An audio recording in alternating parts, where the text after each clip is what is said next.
Welcome viewers, this month marks a quarter of a century since Princess Diana died in a car accident in Paris. During the meeting, which also included Diana's personal secretary Patrick Jephson, Diana reportedly said that she had heard from a source that efforts would be made to get rid of her by April 1996. This video will explain everything. However, before continuing, if you are new to my channel, please take a moment to press the red subscription button below and turn on the notification bell to receive the latest information for the day. The source allegedly told Diana that this would occur via a car accident that would either end her life or injure her so far as to make her appear unbalanced. Diana died 2 years later on 31 August 1997 in a car crash in Paris alongside her partner Dodi Al-Fayed and driver Henry Paul. Paul was deemed to be under the influence of alcohol and prescription drugs when the car crashed into a pillar going 65 miles per hour. Her untimely death has been the subject of circulating conspiracy theories over the years. Ahead of a 4-part series about his death to air on Channel 4, Sir John Stevens spoke to This Morning about his findings. Lord Stevens, 79, appeared this Thursday morning with hosts Rochelle Humes and Andy Peters about his upcoming Channel 4 documentary series, Diana His Inquiry, Death in Paris. Talked. When he asked what he wanted, why we did it, and what was the conclusion.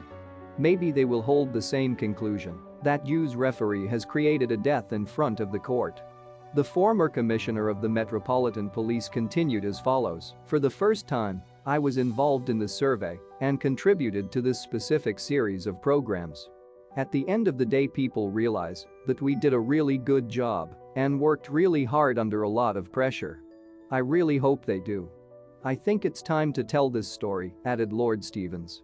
Diana's death survey was called Pazette Operation, and the survey lasted for 3 years. More than 100 witnesses participated. In 1997, Diana's fatal accident killed his friends, Dodi Fayed and driver Henry Paul. Lord Stevens, who retired from Scotland Yard in 2005, told viewers This Morning that Channel 4 was the best place to air an upcoming documentary on the death of his beloved king.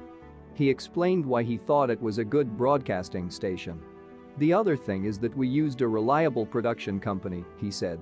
Sir Stevens has never spoken publicly about Diana's tragic death. Reflecting on the investigation, the former police chief said he was always told to follow the evidence. "Don't get caught up in speculation or jump to conclusions unless you have evidence to address it," he explained. "It's the only way forward. With such demands, some people will be happy with what you're doing, but when the results don't suit you, know that you can't please everyone." In 2008, a jury ruled that Diana had been wrongfully murdered for gross negligence in driving the trailing car paparazzi and Mercedes driver Henry Paul. A jury of 6 women and 5 men reached a verdict by a majority of 9-2 after 22 hours of deliberation. When Rochelle said 85% of the public did not believe the royal death was an accident, Lord Stevens said the statistics put pressure on the investigation. "You have to stay in the middle, don't go one way or the other. And like I said, go where the evidence leads you," he added. Her interview came before Diana's youngest son, Prince Harry, published a revealing memoir about her life. The Duke of Sussex was just 12 when his mother died when his younger brother Prince William was 15. Diana's final hours are believed to be featured prominently in Harry's book due out later this year. The prince, who lives in California with his wife Meghan Markle and 2 children, Archie and Lilibet, has been writing the book since 2020. What is your take on this matter? Please inform us in the remarks and be aware to subscribe as well. Thanks for watching.